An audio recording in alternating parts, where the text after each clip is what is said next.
Welcome back. The time is 3 minutes before the top of the hour 10, and we'll be shedding and discussing, I think, the ongoing water crisis that's currently affecting residents in Westbury, Westdean, Claremont, and Hurst Hill areas. There's over 200 frustrated community members that have gathered earlier this week at Coronationville Hall to voice their concerns over consistent water shortages.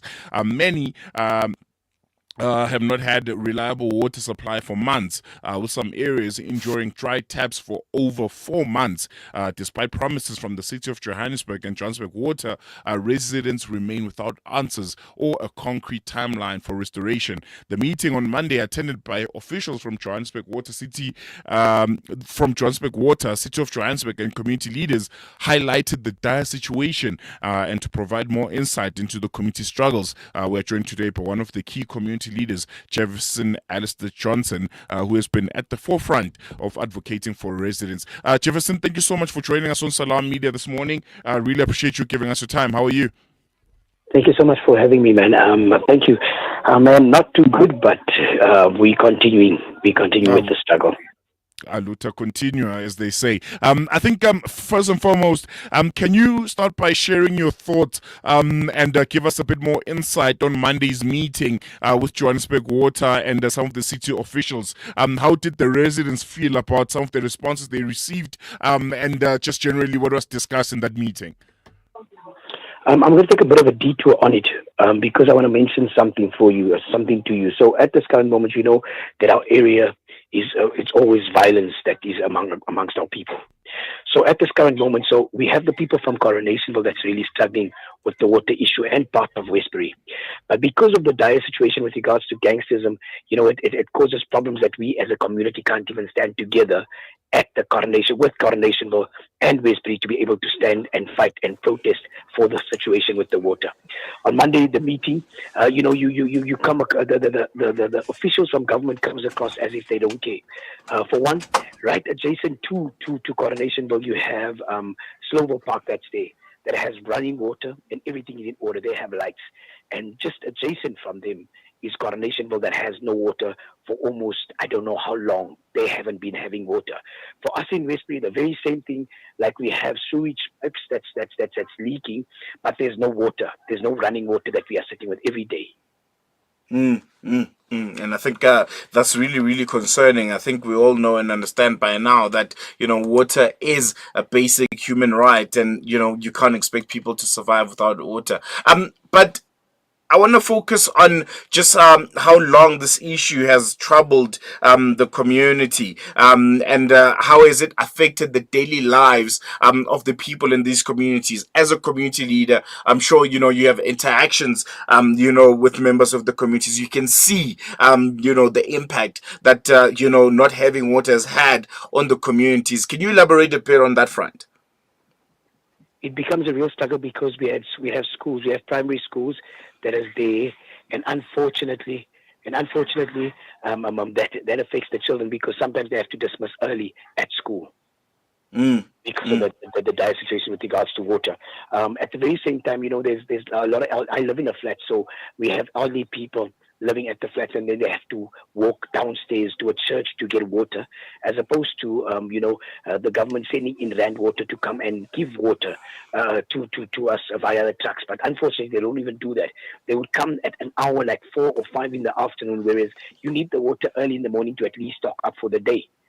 Do you understand? Otherwise, early in the morning hours at about 2 o'clock, sometimes it doesn't even go on. At 2 o'clock in the morning, you have to now make sure that you fill tanks of water so that you have running water for the day. No, that's really quite concerning.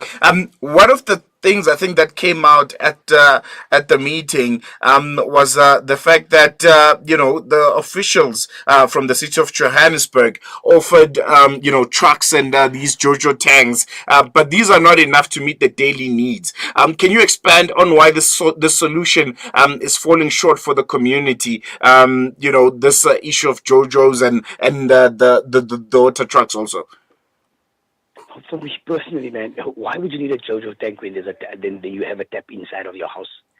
Why would Mm. you need a JoJo tank when there's running water that comes from something, as you mentioned at the beginning, that this is something that we all have to have. It's a necessity for us to have running water, and I understand with regards to the Val River that is sort of like in that situation that it is at this current moment, but it's affecting us. That there's also what they're saying, that there's a problem with the reservoir in Hurstville. That is a problem they're maintaining. But if you look at maintenance, then why is there a problem with sewage and all that?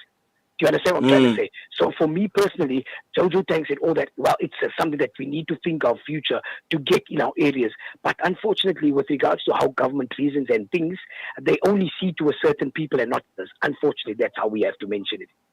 Mm, mm, mm, mm.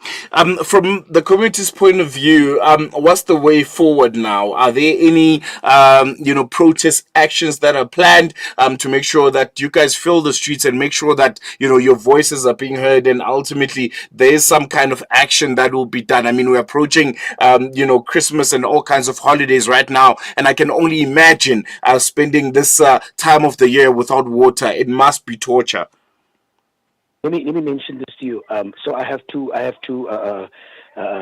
grade 11 boys that I live with at home, and they have to wake up early in the morning to get running water to have a bath.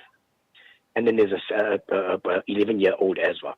How much more for others? We are at the situation, as you mentioned now, it is a time of Christmas. Yes, if by any means, I will motivate this by myself to see that there will be a protest if any means the situation continues for this week.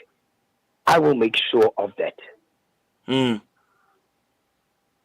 Mm. Yeah, I think that's the only language that authorities and our government seems to understand. But we're going to leave it here for now. Thank you so much for giving us the time, and I think unpacking some of the difficulties that you as a community are facing with something that should honestly be a basic human right, water. So yeah, I think we'll definitely be checking up with you and to make sure that your message is amplified and it reaches the relevant authorities. Thank you. Thank you so much.